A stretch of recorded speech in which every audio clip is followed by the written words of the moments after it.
Alors, le corrigé de l'exercice numéro 15, donc, qui est un exercice sur les dérivés de composés entre une fonction de référence et puis une fonction affine. Donc, sur chaque exercice, vous avez tout intérêt à commencer donc chaque dérivée. Donc, on vous demande de... Alors, dérivée. Alors, la première, c'est 5x plus 3 au carré. Donc, vous avez intérêt d'identifier. Alors, la fonction affine, ça, c'est pas très compliqué. Et puis, la fonction de référence que vous utilisez. Donc, ici, la fonction de référence, je prends ma fonction affine et je la mets au carré. Donc, la fonction de référence, c'est x carré.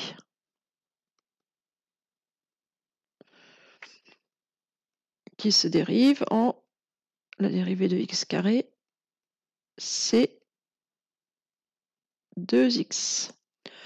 Donc, f' de x, j'applique ma dérivée non plus à x, mais à ma fonction affine, 2 fois 5x plus 3. Et je multiplie ça par le coefficient a qui est devant x, donc par 5. Je vous rappelle, hein, si vous allez, je ne sais plus ce que j'ai appelé f, ce que j'ai appelé g, mais enfin, si f de x, si g de x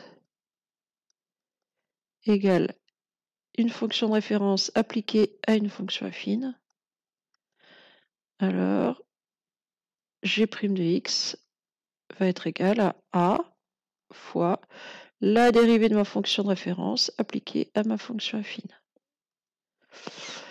Donc ici, je vais avoir 2 fois 5, 10, f' de x va être égal à 10 facteur de 5x plus 3. Alors, ce que je peux d'ailleurs dériver, je peux d'ailleurs développer, hein, je vais avoir 50x plus 30.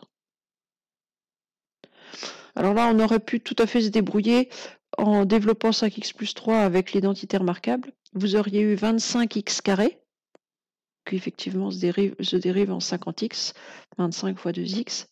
Donc 25x carré plus le double produit 5x fois 3, c'est 15x, le double 30x qui se dérive en 30, plus 3 au carré 9, mais comme c'est une constante, on retrouve 0. Donc ici, on aurait pu se passer de cette formule-là. Après, c'est bien de l'utiliser un petit peu pour voir comment ça fonctionne, mais on pouvait faire 100 pour celle-ci. La deuxième, donc j'ai f de x égale 1 demi x moins 1 au cube. Alors là, s'il fallait développer, c'est un cube, c'est déjà nettement moins rigolo. Donc la fonction de référence, c'est un cube, hein, donc c'est x cube.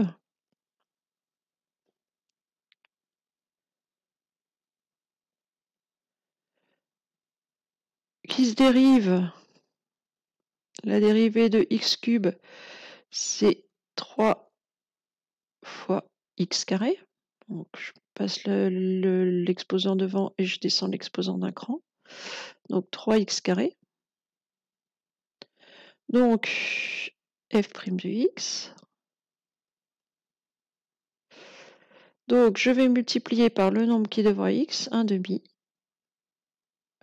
multiplié par ma dérivée de la fonction de référence, 3 fois appliquée à ma fonction affine. 1 demi x moins 1 au carré.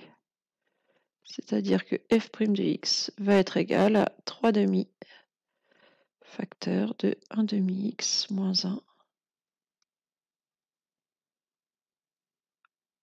au carré.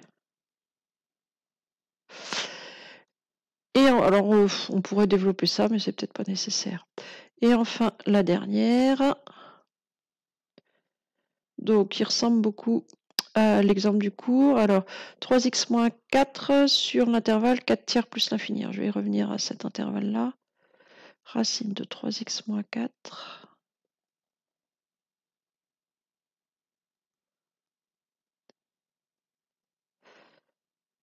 sur l'intervalle 4 tiers plus l'infini. Alors pourquoi est-ce qu'il faut prendre 4 tiers plus l'infini?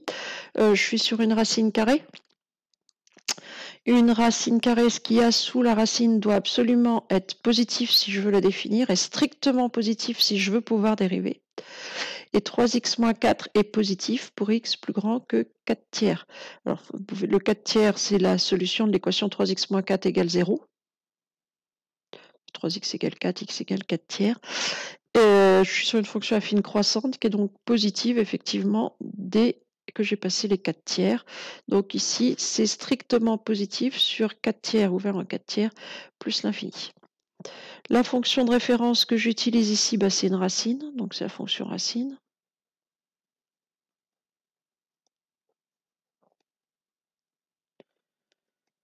C'est racine de x qui se dérive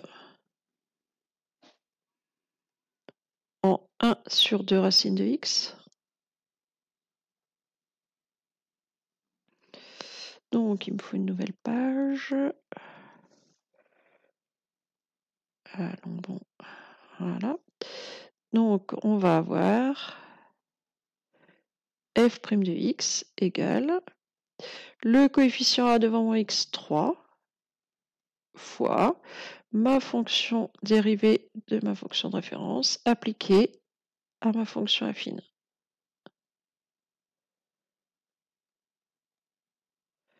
J'ai donc f' de x égale 3 sur 2 racines de 3x moins 4.